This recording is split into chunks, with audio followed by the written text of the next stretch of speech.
Hello बच्चों, mentor school में आप लोगों का स्वागत है। मैं शिशुपाल कुमार आज क्लास 10th का साइंस का सारा चैप्टर पढ़ाने वाले हैं। साइंस में फिजिक्स का पूरा सिलेबस कंप्लीट हम कराएंगे सिर्फ और सिर्फ एक वीडियो में। तो मेंटर स्कूल में आपका फिर से स्वागत है। फिजिक्स का पूरे 5 चैप्टर है, जिनमें पहला चैप्टर है प्रकाश का एवं अपवर्तन, मानव नेत्र एवं रंगीन संसार, विद्युत धारा के चुंबकीय प्रभाव और ऊर्जा के स्रोत। समझ गए? तो इसमें हम पहला चैप्टर पढ़ना शुरू करेंगे। पहला चैप्टर का नाम क्या है? प्रकाश प्रवर्तन एवं अपवर्तन। समझे? इसमें मुख्य बातें क्या है, उसमें मेन इम्पोर्टेंट पॉइंट क्या होता है इस चैप्टर में, इसके बारे में पढ़ेंगे। प्रथम है प्रकाश सीधी रेखा में चलता है। दूसरा है समान माध्यम में प्रकाश हमेशा सीधा चलता है। परावर्तन क्या होता है? जब प्रकाश किसी चिकनी सतह से टकरा कर लौटता है तो इसे प्रकाश का परावर्तन कहते हैं। समझ गए? चलिए बच्चों, तो अगले स्लाइड में हम लोग पढ़ेंगे कि अगले स्लाइड में हम लोगों को क्या पढ़ना है। अगले स्लाइड में पढ़ना है इसके नियम क्या होते हैं, इसके बारे में हम लोग पढ़ेंगे। अपवर्तन किरण, परावर्तन किरण और अभिलंब नॉर्मल एक ही तल में होते हैं। समझिए, ये मोस्ट इम्पॉर्टेंट पॉइंट है। इसका दूसरा पॉइंट क्या है? आपतन कोण इक्वल टू प्रवर्तन कोण। समझे? इतना समझ लिए हम लोग, ये दोनों नियम है। और हम लोग इसके बाद पढ़ेंगे दर्पण के प्रकार, कि दर्पण कितने प्रकार के होते हैं। तो पहला हम पढ़ेंगे अवतल दर्पण, जिसको इंग्लिश में बोलते हैं कॉनकेव मिरर। इसको क्या डिफिनेशन होगा? यह अंदर की ओर मुड़ा हुआ होता है और इससे वास्तविक या काल्पनिक दोनों छवि बनती है। समझे? आगे हम लोग पढ़ेंगे उत्तल दर्पण क्या होता है? कॉन्वेक्स मिरर, बाहर की ओर मुड़ा हुआ होता है, इससे हमेशा छोटी सीधी और काल्पनिक छवि बनती है। समझे? अब अपवर्तन रिफ्लेक्शन के बारे में पढ़ेंगे कि रिफ्लेक्शन क्या होता है। जब प्रकाश एक माध्यम से दूसरे माध्यम में जाता है और दिशा बदल जाती है तो उसे हम क्या बोलेंगे? प्रकाश का अपवर्तन बोलेंगे। जैसे हवा से पानी में जाने पर प्रकाश नीचे की ओर मुड़ जाता है। जैसे हम लोग पेंसिल को अगर ग्लास में डालते हैं तो नहीं दिखते हैं, ग्लास पेंसिल ऊपर की तरफ दिखता है, या तो सिक्का लेते हैं तो सिक्का ऊपर दिखता है। क्यों दिखता है? क्योंकि यह अपवर्तन के नियम है। समझे? आगे हम लोग पढ़ने वाले हैं अपवर्तनांक, रिफ्लेक्टिव इंडेक्स। यह बताता है कि प्रकाश कितनी मात्रा में मुड़े, मतलब प्रकाश जब टकराती है, टकराने के बाद वो वापस आए, वो कितना डिग्री पर मुड़ती है, उसी को क्या बोलते हैं? अपवर्तनांक बोलते हैं। ठीक है, तो इतना तक सबको क्लियर है। तो अगला हम मेन पॉइंट पढ़ने वाले हैं, उसको हम लेंस कहते हैं। लेंस क्या होता है? लेंस कितने प्रकार के होते हैं? लेंस मुख्यतः 2 प्रकार के होते हैं, उत्तल लेंस और अवतल लेंस। उत्तल लेंस मतलब कॉन्वेक्स लेंस, इसको किस प्रकार से डिफाइन करेंगे इसके बारे में हम लोग पढ़ेंगे। किरणों को एक बिंदु पर मिलता है तो उसको हम क्या बोलेंगे? उत्तल लेंस बोलेंगे। अवतल लेंस किसको बोलेंगे? कॉनकेव लेंस किरणों को फैलाता है। जैसे अगर किरण आ रहा है और एक जगह पर मिल रहा है, उसको क्या बोलेंगे?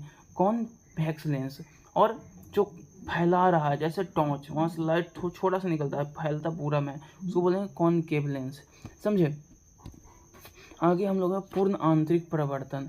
वाईफाई का तार देखियो, उसमें पूर्ण आंतरिक परिवर्तन होता है। जैसे कि अगर 2 चिकनी सतह है, यहाँ से प्रकाश अगर आता है, बाहर से आ रहा है, यहाँ से प्रकाश हम डालें, इतना ज़्यादा इसका कोण है कि फिर से वापस हो गया, फिर से ऐसे ही टर्निंग होके जाते रहा। समझे? इसी को हम क्या हुआ? पूर्ण आंतरिक परिवर्तन। जब प्रकाश घने माध्यम से कम घने माध्यम में जाता है और कोण बहुत अधिक होता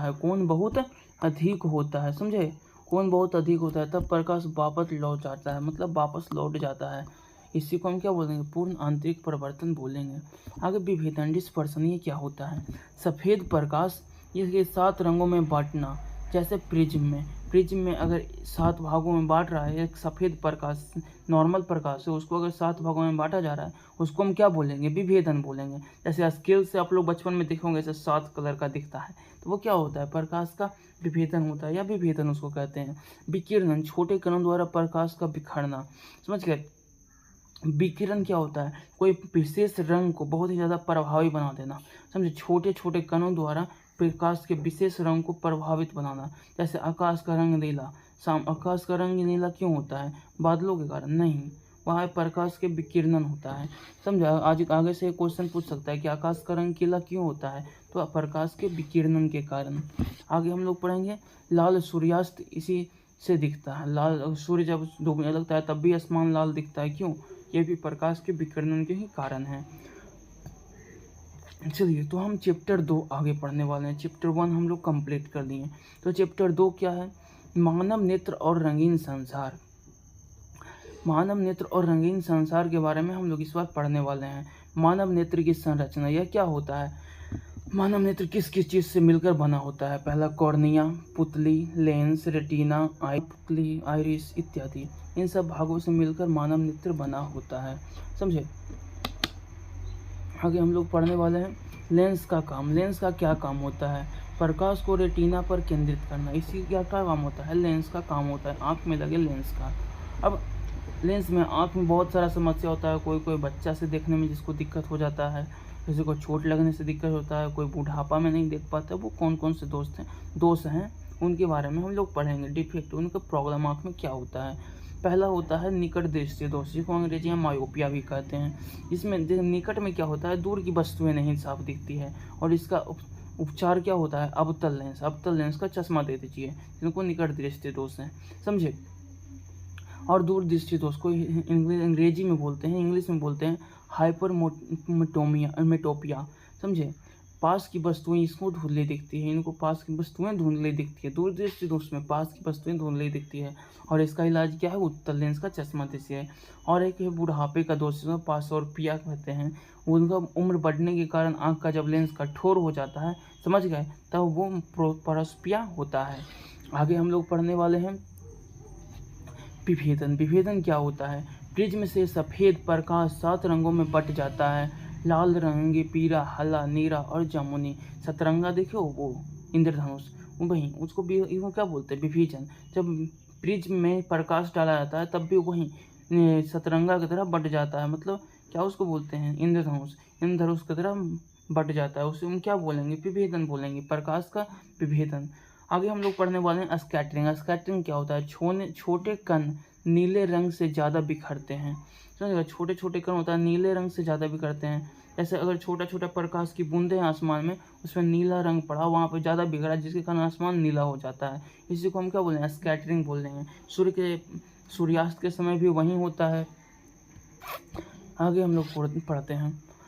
आगे हम लोगों को पढ़ना है अध्याय 3 विद्युत धारा। विद्युत धारा में कुछ महत्वपूर्ण बिंदु हैं, उनके बारे पर हम ध्यान देंगे। जैसे विद्युत धारा, इलेक्ट्रॉन का प्रवाह, और इकाई इसका क्या होता है? एम्पियर। इसमें पहला आपको पढ़ना विभवांतर। पोटेंशियल डिफरेंस क्या होता है?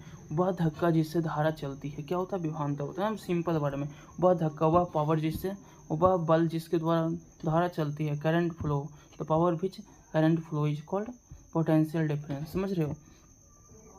आगे पढ़ेंगे इसका इकाई क्या होता है? वोल्ट होता है। समझे?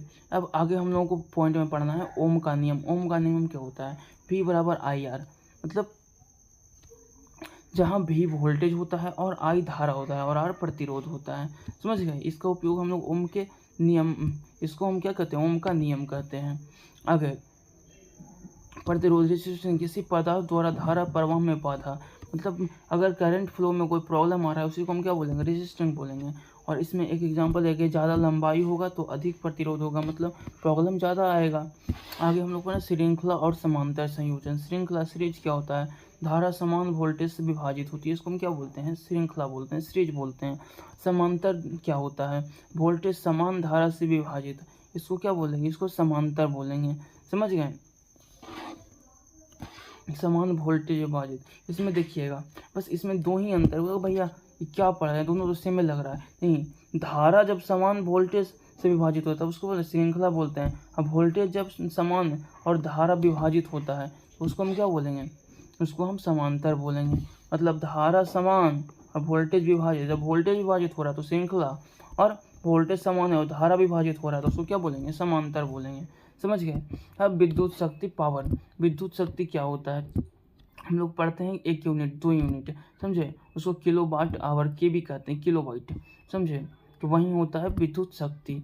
इसका फॉर्मूला कुछ ही इस प्रकार से होता है। इसका जो इकाई होता है इसको वाट कहते हैं, समझे। कितना किलोवाट का बिजली बिल उठा है तो वो वाट होता है।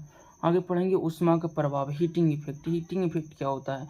जब धारा प्रतिरोध से गुजरती है तो ऊष्मा उत्पन्न होती है, समझे। और उसी को हम लोग क्या बोलते हैं? प्रतिरोध, ऊष्मा प्रभाव बोलते हैं। जब धारा प्रतिरोध से गुजरती है, मतलब जो प्रॉब्लम होता है, रेसिस्टेंस होता है, वहाँ से गुजरती है तो ऊष्मा उत्पन्न होता है। उसी को हम क्या ऊष्मा प्रभाव बोलते हैं, हीटिंग इफेक्ट बोलते हैं।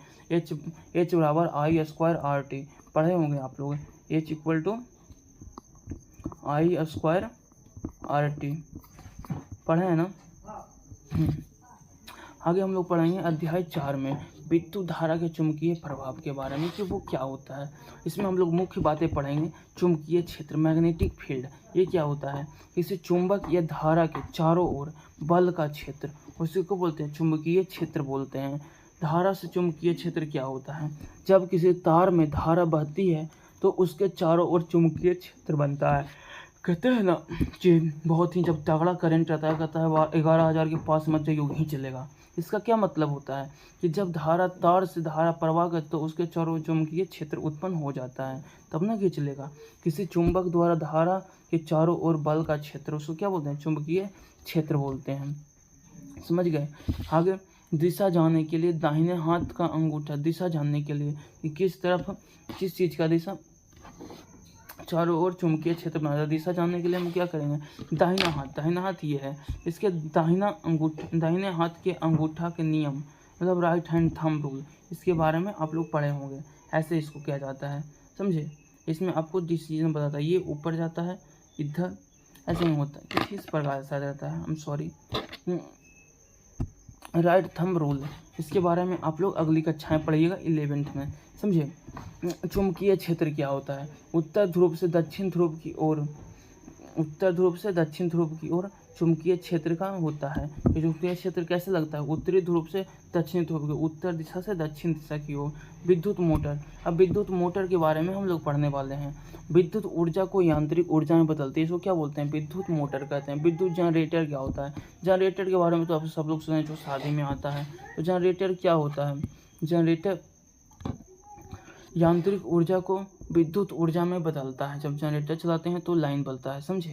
तो यांत्रिक ऊर्जा होता है उसको विद्युत ऊर्जा में, उस जनरेटर भी इलेक्ट्रिक जनरेटर कहते हैं। अब विद्युत प्रेरण, इलेक्ट्रोमैग्नेटिक इंडक्शन, ये क्या होता है? इसके बारे में हम लोग पढ़ने वाले हैं। जब चुंबकीय क्षेत्र में परिवर्तन होता है तो तार में धारा उत्पन्न होती है, समझे। जब चुंबकीय क्षेत्र में परिवर्तन होता है, क्या होता है? चुंबकीय क्षेत्र में परिवर्तन होता है तो तार धारा उत्पन्न होती है, समझ गए। जब चुंबकीय क्षेत्र में परिवर्तन होता है तो तार धारा में उत्पन्न होती है। चुंबक के क्षेत्र में जब परिवर्तन होगा तो तार कहाँ? धारा में उत्पन्न हो जाती है। ये फैराडे का नियम है, समझे। इसको ध्यान रखिएगा। फैराडे का नियम क्या कहता है? जब चुंबकीय क्षेत्र में परिवर्तन होता है तो तार धारा उत्पन्न हो जाती है, ये फैराडे का नियम है।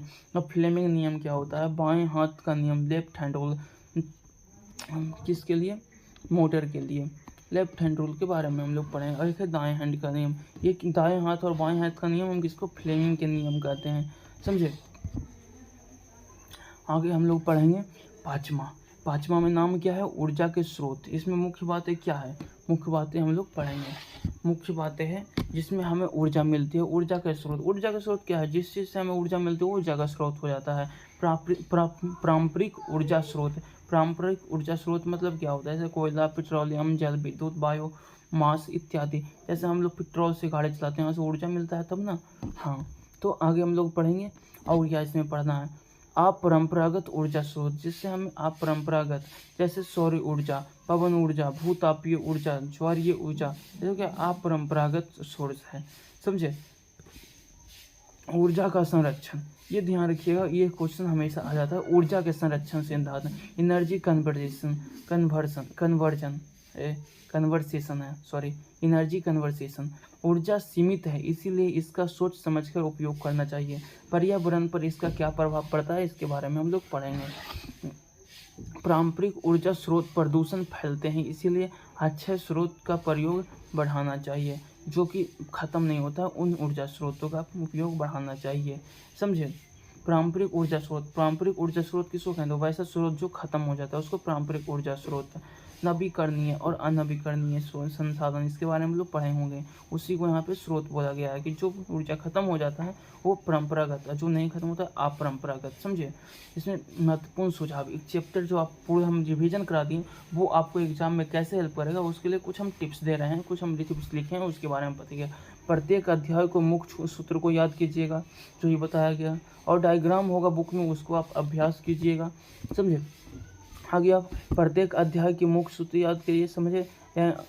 आईएसटी प्रश्न उत्तर को आप हल कीजिएगा। रोजमर्रा जीवन में उदाहरण को जोड़िए, जैसे बल्ब, दर्पण, लेंस इत्यादि। कौन सा लेंस तू पहन ले, वो दोस्त पूछेगा कौन लेंस का चश्मा पहन ले है। समझ गए। इस प्रकार से कार में कौन सा दर्पण यूज हो रहा है, इस प्रकार से जोड़िए। आखिरी दिनों में केवल सूत्र, परिभाषाएं और चित्र को दोहराइए। समझ गए। आप यूट्यूब पर देख रहे हैं तो सब्सक्राइब कर दीजिए और लाइक कर दीजिए। धन्यवाद।